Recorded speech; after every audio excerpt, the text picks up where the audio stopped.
Welcome to FM Corner. I'm Danny Koontz, your host. I'm Director, Relationship Management for Windy City Equipment. Today's topic is your role as a facility manager. What we're trying to do is, and what I'm wanting to do today is let's talk about what does that role mean? What is your responsibilities? What are you supposed to do? This depends on you're helping your team, you're helping operations, which is your second team, or your third team, which is your vendor partners. You could be doing any of the three, but we want to talk about that role that you should play with each of them. First and foremost, provide tools. Help people do their job better. Take the time. Over time, you want them to be doing more and you to be managing more. But the people on your team, help them. Help the people that work for you. Speak with operations. Go to your vendor. Provide tools. Provide anything you can that helps them do their job better, quicker, and more efficiently. Second piece, train constantly. Speak. Help people figure it out. If your vendor's having a problem, spend some time listening to them and working on it, helping them. If it's your operation team, train them, show them something that helps them do their job better. Speaking with your own team that you work with.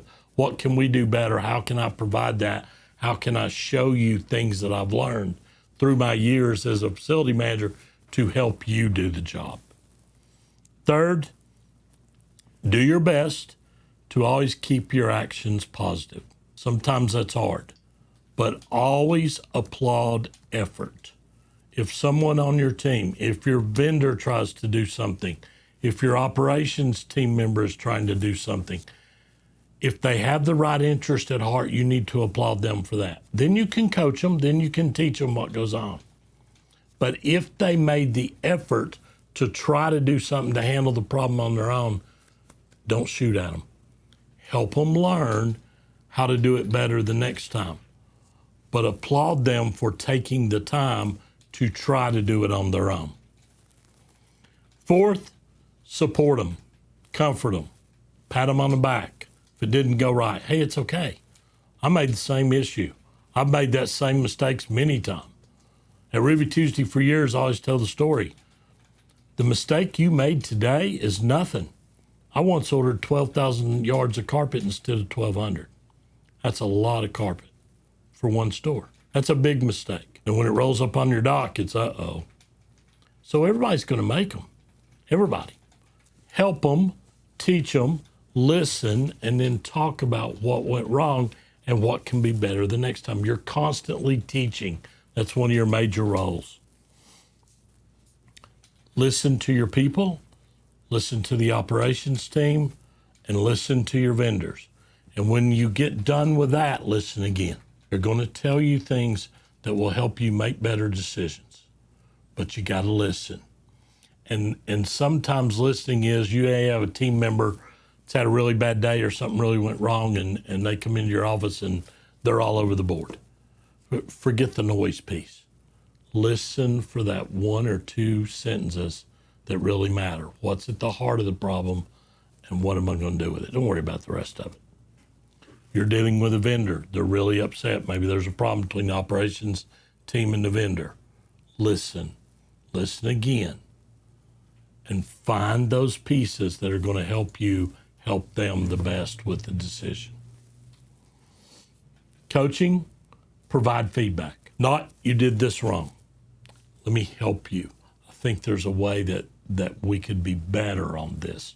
You did a great job, but we could be better. And let me help you. You're always in a sense of what was done is okay. No big deal. But let me help you and let me provide some coaching along the way so that you won't run into this problem the next time. We hope. We hope. That's all you can do. Constantly coach, constantly provide feedback. Challenge. You're always searching for a higher goal. You want your vendor to be better. You want the operations team to be better. You want your team to be better. Keep challenging them. Keep challenging. Not just status quo, but you're challenging. What more can you do? What more? How can we do this?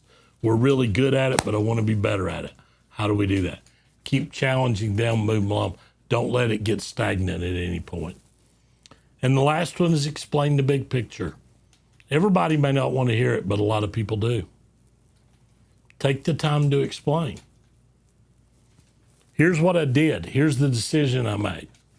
Let me explain the picture behind that. Maybe I spent $4,000 on a fryer and you're going, why did you do that? Why did you not buy me a new fryer if you're the operations person? Or why somebody on your team goes, why would you just not buy a new fryer? Well, maybe the lease is up in 20 months and there is no renewal on the table yet. There may be, but today there's not.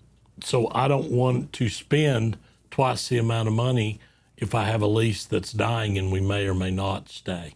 So I made the decision to do this. It helps explain your rationale of what you're doing, the big picture, or what we're trying to do. So if people ask and stuff, or they're very inquisitive and want to know, you got to take that time. That's your role as facility manager. You're a teacher, you're an educator, you're a helper, you're a listener, you're a confidant. You have to be all those different things. And you have to be that for the people that work for you. You have to be that for the vendor partners that you have, and you have to be that for the operations team as well. Those are the roles that a successful facility manager is responsible for. Do those, you'll be great. That's it. Thank you very much for listening today. I look forward to seeing you on another episode of FM Corner, where remember, advice is always free. Thank you.